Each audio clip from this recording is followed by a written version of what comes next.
first off, how do you say your last name? Like, so usually I say like, introduce yourself, tell people who you are, but it's Dübeck or Yeah. I mean, it is, I think, a German or Dutch name from the start. It's my grandmom's name, really.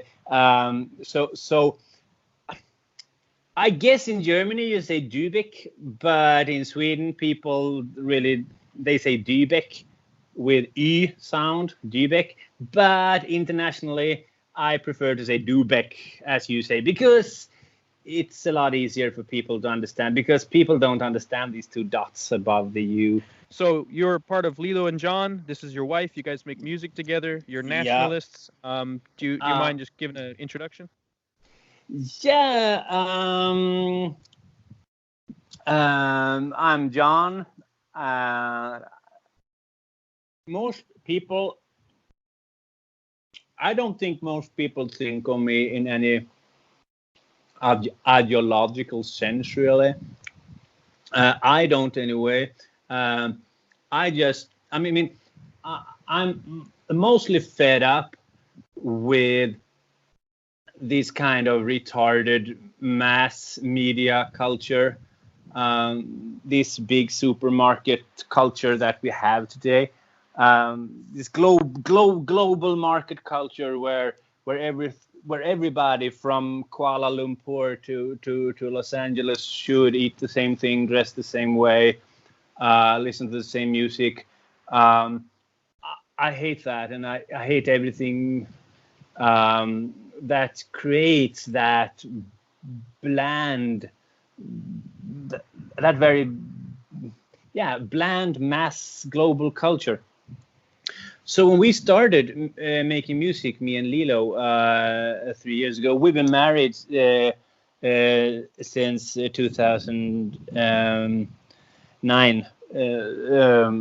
and we have been together for many years.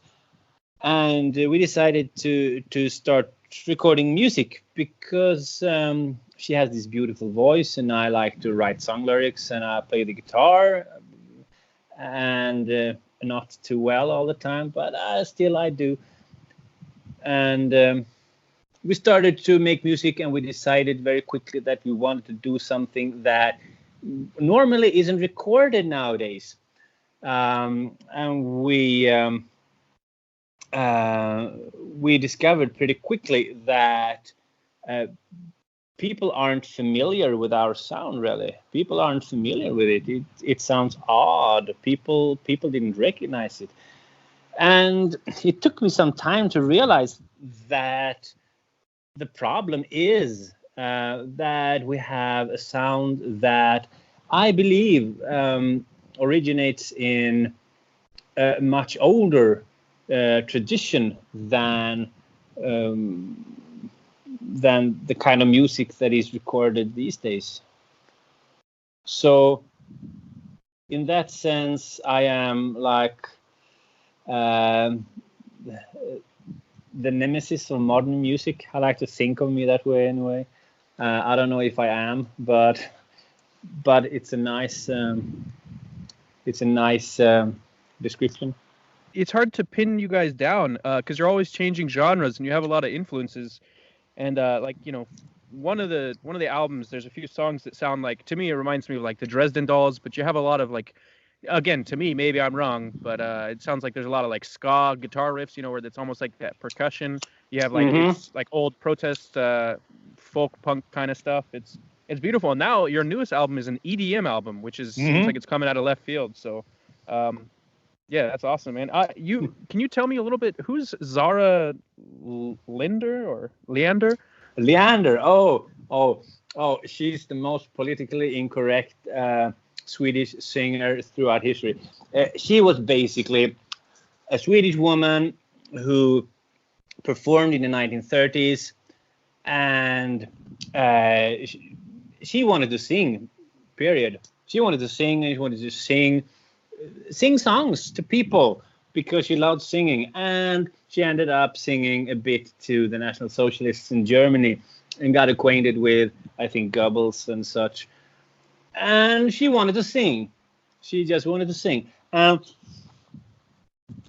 but singing to gobbles wasn't really okay. So even to this day, there is a debate in Sweden whether Sarah Leander really was a human being that you should respect, or if she was a monster and who deserves no respect at all. And still, it's like a wound in Swedish musical history. Sarah Leander.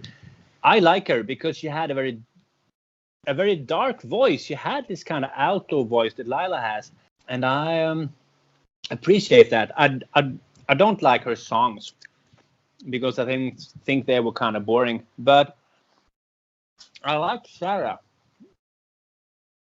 I think she had a beautiful voice, a beautiful. I don't know the expression really, because I'm not really into. I mean, music as a science, so to speak. So if I do a wine reference, I would say she has lots of bouquet, like. And Lilo reminded her, I think. Zara walked her own way, and Lilo does too. She walks her own way all the time, and I respect that. She doesn't care what people think. I think that's the thinking of it. I mean, I respect people who say what they think, and you said I'm a nationalist before, and yeah, to some extent that could be true, because most of the people who say what they think happen to be nationalists these days anyway. But I mean, there are people who say what they think and who are like multiculturalists, but they are very rare. Extremely rare, and I doubt them very much, because most of them I don't think at all say what they really think. And I respect people who can put up a fight and who can and who aren't scared to be branded as something terrible, horrible, that fancy people would never even want to invite to one of their parties.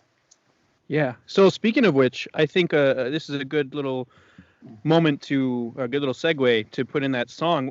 I'll play a couple of your songs, some of my favorite, throughout the podcast. But I think Payback Day is probably one of the top ones, and it's the same thing of being branded a Nazi and not giving a crap. So I'll just sample that right now.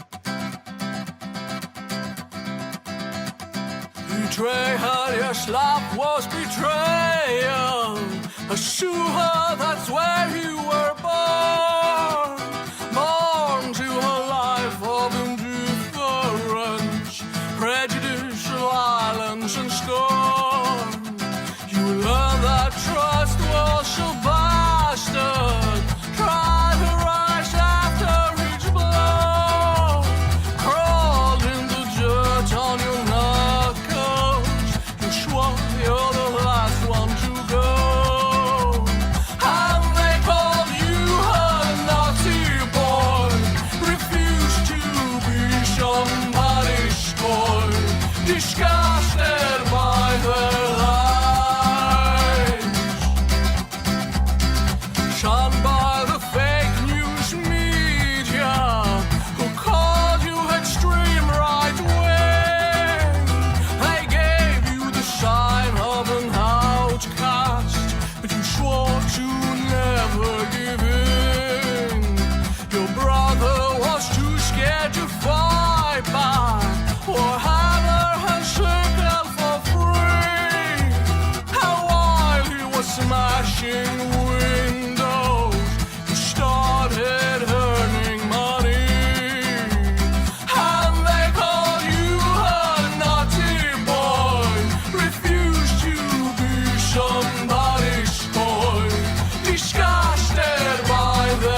that's one thing you learn. And they call you a naughty boy, refuse to be somebody's toy, disgusted by the lies, disgusted by the lies. I guess the next question I wanted to ask is, was there any like cataclysmic moment, or what kind of red pilled you or got you to the point of views that you have now?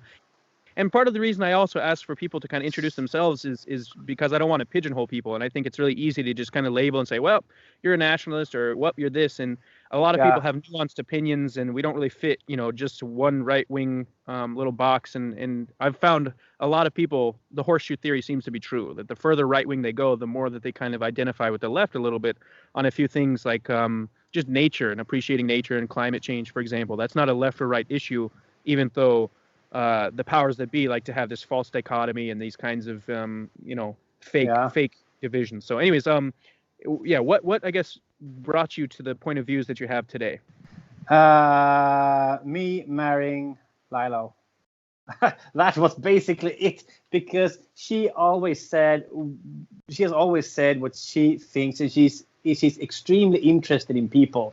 I mean, listening to our music, some people think, oh, you do sing high music. And Lilou, she's like extremely interested in people, extremely interested. She want to know how people work. So when we married, I was what you would call a middle-class academic left without much knowledge about anything, really. And she asked me questions. Why did I think like that? Why did I think that socialism was a good idea? Why did I think that free markets was a good idea? Why did I think? I mean, I had all those contradictory ideas that characterize the liberal left. Why did I have all these ideas, and how did they all fit together? And could I explain them? Because she wanted to learn. And just by asking me all these questions, I want to learn, she said. I want to understand, because I respect you, because you are an interesting person. I want to understand what makes you have these opinions. And I couldn't explain it. I just sat there and realized time after time after time after time that I couldn't explain anything. I just couldn't come up with an answer to why the opinions I had were so good, and how it affected society, how it affected myself. I mean, what makes criminals be less criminal just because you give them a really nice treatment in prison? And I couldn't explain why are women oppressed? Well, I couldn't really pinpoint what way women were oppressed. She said, hey, I'm not oppressed. And when I started telling her about feminist theory, I mean, I had lots of it in my head in those days. I was a feminist, I was a queer theorist, and I explained it to her, and she started to laugh. She laughed, and I never heard anybody before laugh so ruthless right in my face, and she couldn't help it. Not a mean laugh, but just this laugh, like when you're like 7-year-old and you watch Laurel and Hardy doing all these stunts in black and white, and you laugh your head off because it's so extremely hilarious. That's the way she laughed, and she laughed and she laughed and she laughed and she laughed, and and to me that was a wake-up call, because everything I believed in, or I had been taught I should believe in anyway, I couldn't explain it. I couldn't argue. I couldn't. Even this person who came to me and was so kind and asked me these questions, being so honest about herself. I couldn't explain anything. So she was she was my red pill, and she was my white pill too. And then later on, as time moved on, I started to see things more and more clearly. I started to see people. I started to see society. I started to see culture. And over the years, together with Lila, I started to really look at people in a different way, look at power structures in a very different way, look at what constitutes power, informal power, formal power, because I wanted to learn, I wanted to understand. And that ended up with me and Lilo being invited to Swedish radio to play live in 2017 in January or February somewhere, and we were invited to play there. And Lila had contact with a guy in Swedish radio who said he would make sure we could play at a number of festivals that summer. And just about a half a month before, I had written an article about Swedish society on a Swedish website, and it was about the Social Democrats, it was about immigration, it was about culture clashes, it was about the pros and cons of Sarajevo 1991, sort of, but in Sweden. And we were basically kicked out from Swedish radio, or rather, they said that if we wanted to play our songs 5 minutes before we were supposed to get on stage, the producer came out and said that, okay, are you that John Dübeck who wrote that article? Okay, I've just heard about you. Okay, you can't play unless we have an interview where you explain where you stand, so our viewers get a chance to wink, wink, nudge, nudge, turn off the radio because they don't want to be infested by Nazi propaganda. And we had no political songs at all at that time. We were totally, I mean, we didn't write about society, we didn't write about culture, anything. And both me and Lila were so pissed off. So Lila said, you can go to hell. And we walked out of there. And we never came back. And then we started to make more music about, well, for example, Payback Day that you just played here. That was one of the first songs I wrote after that because I was so pissed off.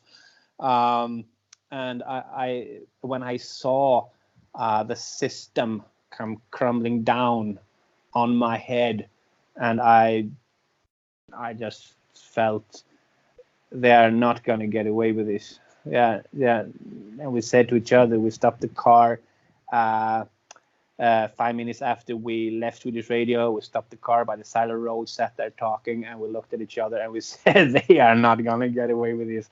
We are going to take them down. There's no way they are going to get away from this. And then we started doing dissident music. So that is why we started that process. Started that era of Lilo and John.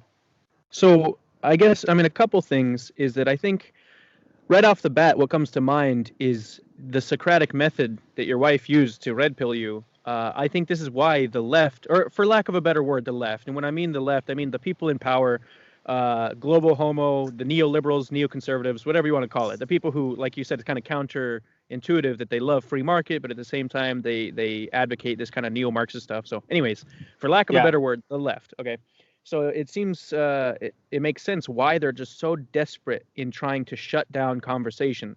like Antifa and those people say, hey, we don't want to platform Nazis, and like you said, that they're they have a chance to turn off the radio, so they're not infected by these harmful ideas, these harmful syllables. It's insane. It's insane. It's insanity. And I think this tends to be the case with YouTube, with all these things, that when there's just an open dialogue, people tend to gravitate towards, I guess, the truth, or what we would consider the truth, and our ideas and our beliefs. And one thing I wanted to ask you, and I guess before I do, I wanted to play another song, probably my second favorite song of yours, which is 100 Faces. And I think maybe I'm interpreting it wrong, but what comes to mind for me is, I guess we call it, like in internet slang, it's hide your power level, which is basically, you don't reveal your true beliefs because you get shunned, because you get ostracized, even for really tame stuff, even if it's not Nazi stuff, not crazy Holocaust denial, just literally me saying that, I'm reluctantly voting for Trump. This is back in the day. Now I've changed my beliefs. But when I first started to get red pilled, and I was like, I'd tell people I'm reluctantly, he seems like a better guy, and actually I like the immigration stuff. People would just, they delete you on Facebook, they hate you, they literally curse you out, and that's really tame. Now my views are pretty insane. Now I've gone even further to the right. But anyway, so that hiding your power level and being this kind of fake cookie cutter, that gray blob where we all have the same ideas, that's what comes to mind. So anyways, without further ado, 100 Faces.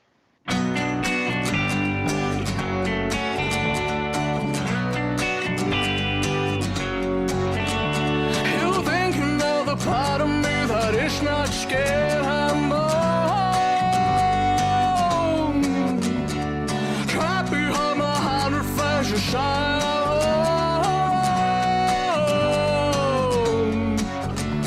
I stand through a veil of life that's never gonna break.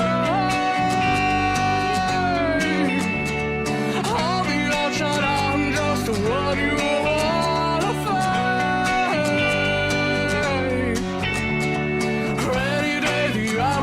So I've been running on the streets, flashing me paddles of water, splashed onto my naked feet. I walk alone, I wear no clothes, I wear no makeup, no perfume. Just a dreamer, how can be the one no one has ever seen. Part of me that is not scared anymore. Trapped behind my 100 faces shine.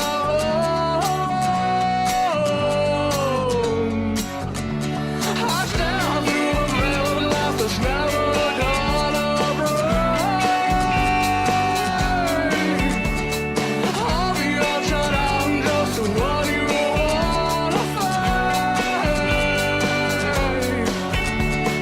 But I pray I walk into the park and see the ugly cicatrice. She says they be hungry for more and passionate life. Polish clothes, my face is like the 50s.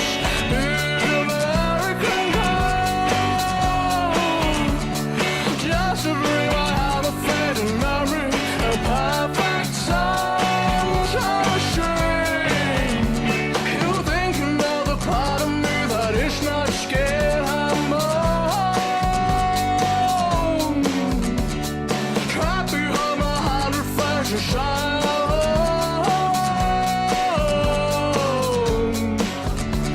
I stare through a veil of life that's never gonna break. On the outside, I'm just the one you wanna find.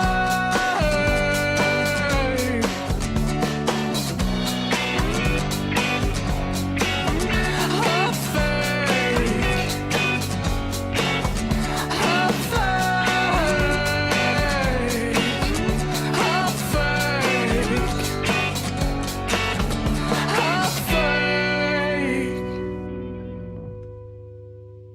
So the question I wanted to ask you related to hiding your power level or being fake or kind of restricting your beliefs and actions I read in an interview that you're a teacher. That's Yeah. insane to me that you still have a job and that you like. How does that work out? Like, how do you reconcile all of this?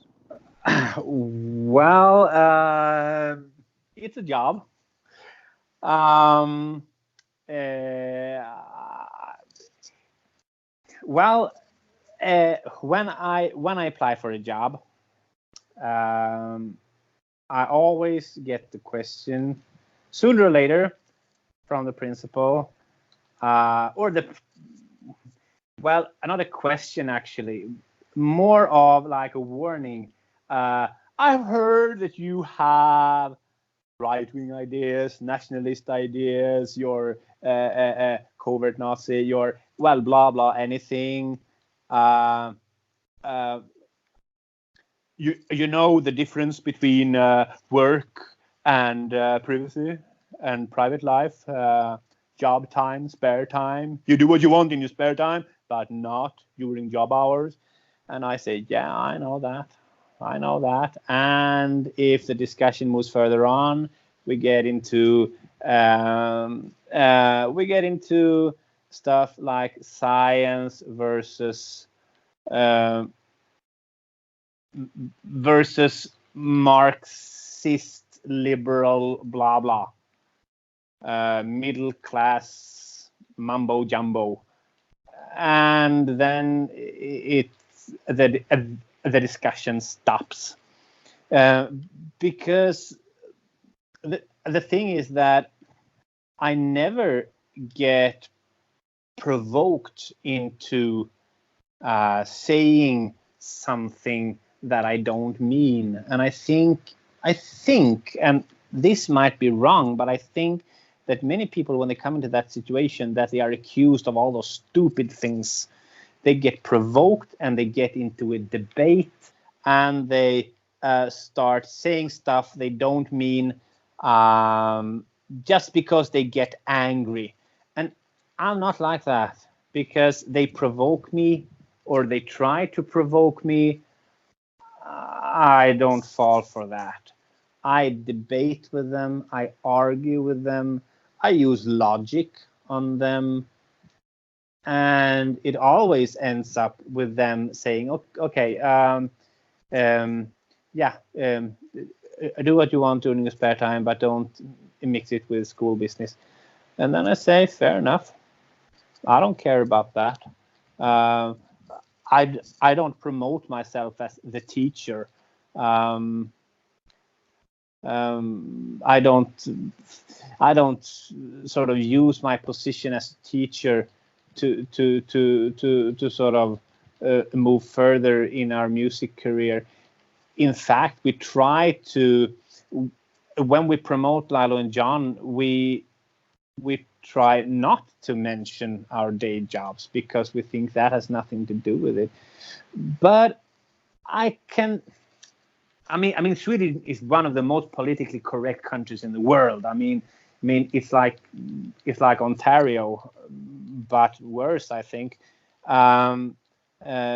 So yeah, it's a hard one keeping a job when you're like me in Sweden. But the point is that don't let stupid people provoke you into saying stuff that you really don't mean. I mean, don't do that. Right. So, well, a couple things. One, for listeners who don't know, I'm a teacher as well, except not as prestigious, because I'm just a native English speaker. So it's easy to get jobs when you travel, and that's how I've traveled all over the world. Is just mainly through teaching English, and in the States, that's what I'm kind of curious about.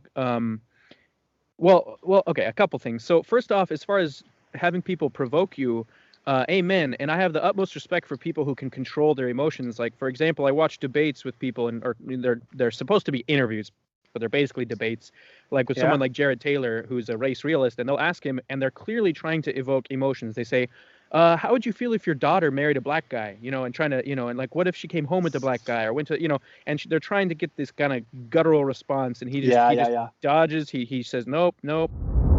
Okay. Are you a father? Yes, I am. How many kids you have? 2 children. And grandchildren already? Not yet. Not yet. That would be nice. What happened if one of your You have a boy, a girl? I have 2 girls. 2 girls. Yes. If they fall in love with a black guy or with That a would be Colombian, too bad, yes. they're very handsome, bright, and nice. Oh, a bright, nice Colombian. Yes. Oh, that might be a possibility. But You think so? Well, I mean, that might not be so bad. I think Not most so people- bad. Well, depending on what the Colombian, well, nice castizo Colombian. But anyway, no, this is a question people love to ask me. They say, what would you do if your child Yes. married a black person? Well, I believe in complete freedom of association. And so, if that is what they choose to do, I will not oppose them. I will explain to them why I am opposed to it, but they are free to do whatever it is they choose to do. I don't think they will. I think most people naturally are attracted to people like themselves, not to people who are unlike themselves physically and culturally, linguistically. I'm not very worried about that, to tell you the truth. You have children, correct? You two have 2 daughters who are now adults, I'm assuming? One is 22, one is 15. Oh, okay. How do you, holding the views that you do, how do you talk to them about race? Oh, I explain exactly what I think. Why would I not? And have they always been receptive to that? Have they ever challenged you in your views? Yes. No. Of course, they challenge me on everything. That's as they should. Do you believe that they, as your children, hold the same views that you do? By and large, I suspect that they do. Do they have friends who are non-white? Sometimes. Are you okay with that? That's their choice. I believe in complete freedom of association. But that conflicts with how you think generally society should be structured. No, it doesn't at all. I believe, again, in complete freedom of association. And when people are free to associate, they generally associate with people like themselves. That's why churches, for example, church congregations, at least 85% to 95% of the church congregations are 80 to 90% one race. Many of them are 100% one race. That's because churches are among the few institutions in America that the government hasn't tried forcibly to integrate. It's proof, once again, that when people are entirely free to choose their own associates, they prefer to be with people like themselves.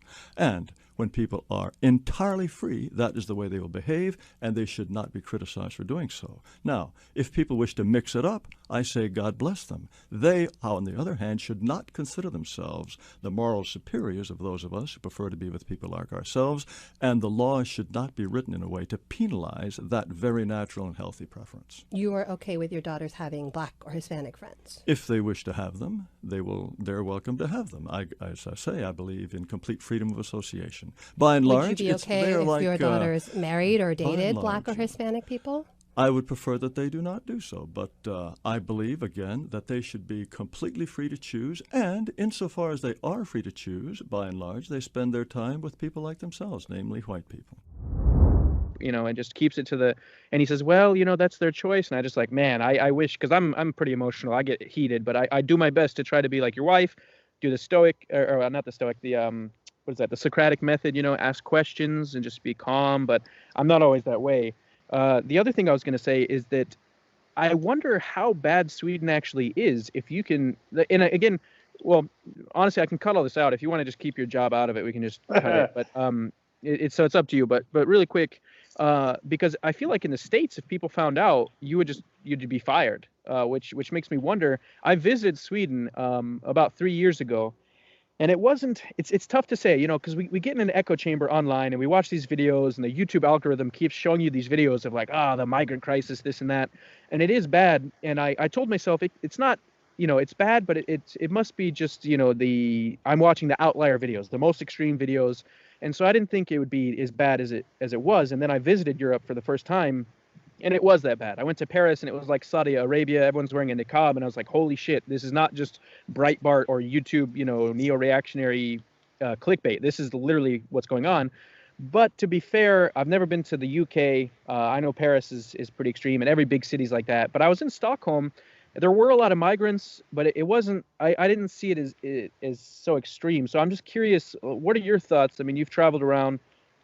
Is Sweden as bad as people think it is? It's well, it depends on. It's not a war zone, but in some areas, it's a bit like Colombia during the drug wars. when that guy Pablo Escobar did his thing, and the FARC guerrilla. I mean, there's some large parts of Sweden where you can live, and it's I mean, you don't get shot in the street. It's not like that. But I mean, in our hometown here, a year ago, there was a couple of guys who walked around during daytime in the middle of the city, with a gun and forced people on their knees and threatened to blow their heads off with a gun. And that was in the middle of the street during daytime in well-off neighborhoods. Yeah. So sorry to interrupt. I'm curious because was this like gang related, or like, I guess my question is, was this migrant on migrant violence? Because the same thing happens in America, but it's usually black on black or something. So I don't know, and I can't tell that because media did not say anything about whether or not the people had a certain skin color or so. But what I've learned from Swedish media is if the culprit is Swedish, you find out through media. If the culprit is not Swedish, you often don't find out because they never write it, or they often don't write it. So I guess it was migrant related, but it could be left-wing related too. It doesn't have to be migrant related, because I mean, left-wingers in Sweden, they can do basically anything, and that's, I think, is the worst problem. Antifas can do basically anything, get away with it. So it could have been a bunch of Swedish Antifas walking around threatening to kill people. I mean, I can guess, but I don't know really for sure. But when you add things up, compared with South Central Los Angeles, Sweden is probably kind of good. But compared with how Sweden was 30 years ago, it's a hellhole. And the propaganda that is constantly coming from school, from newspapers, from TV, the propaganda is overwhelming. And in Sweden, there aren't many newspapers.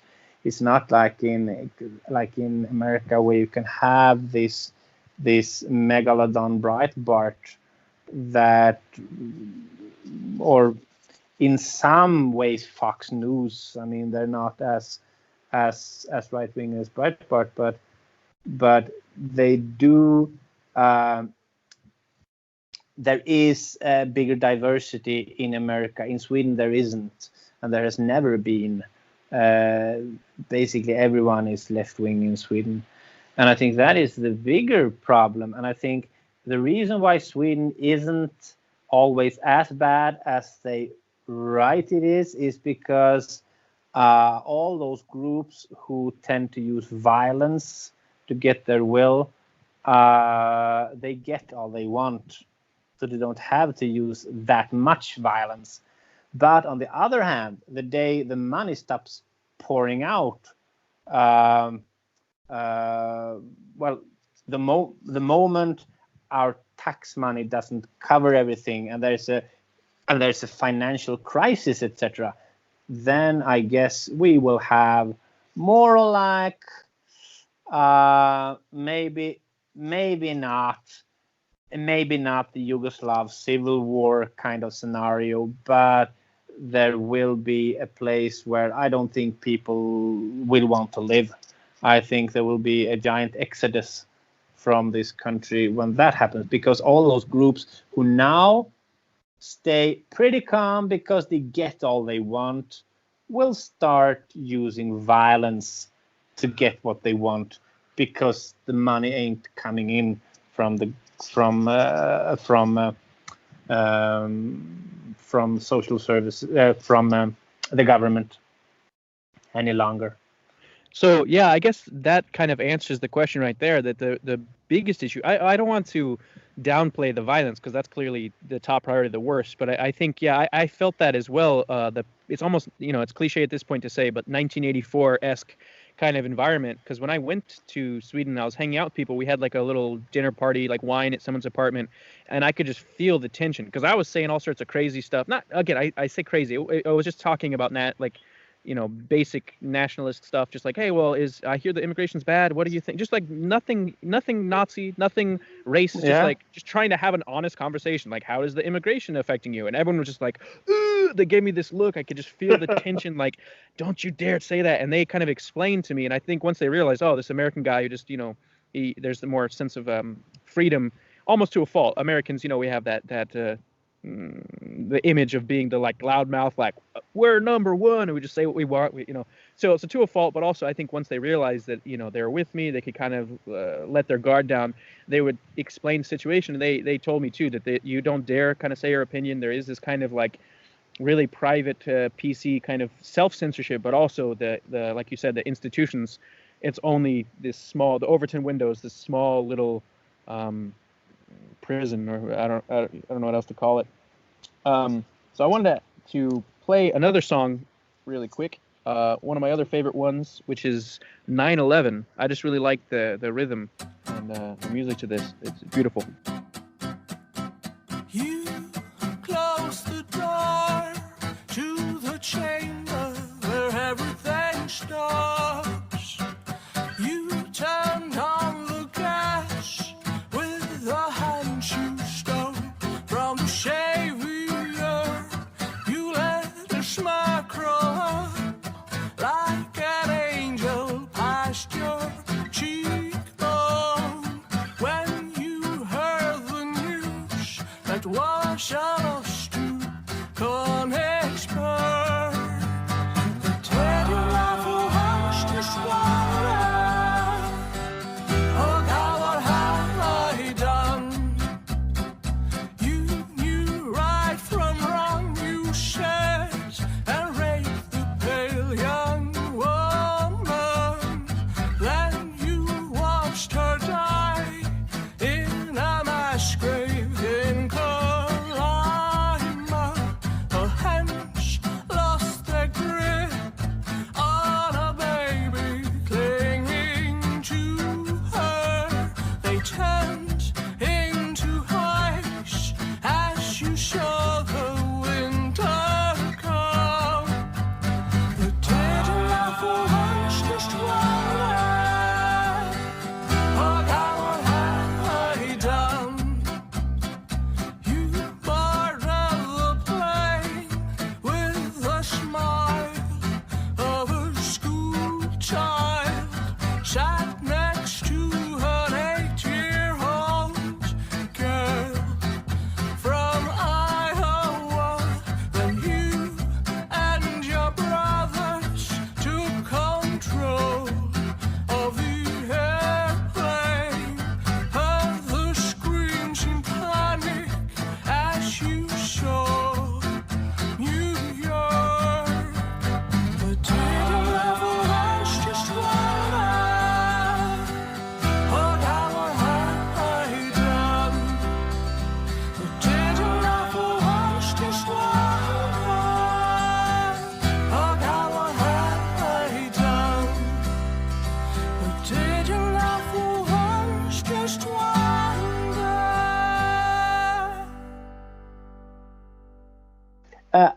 I would like to just jump back to that we were talking about earlier about not getting provoked, etc. I just want to add one thing there.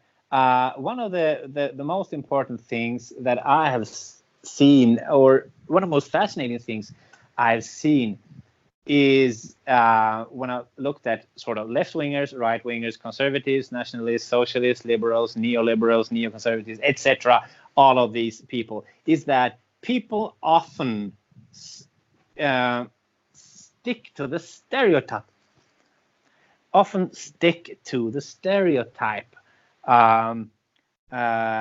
When, for example, a member of the left, so to speak, wants to start an argument with a member of the right, so to speak, it's very easy for them, because just say a few trigger phrases, ask a few, like you said there with Jared Taylor, just ask a few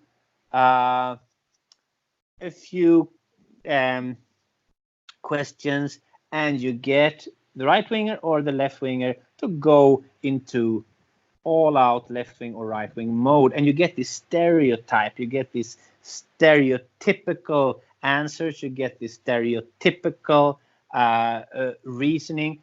I mean, if I had that question, do I care if there is, if my children came home with a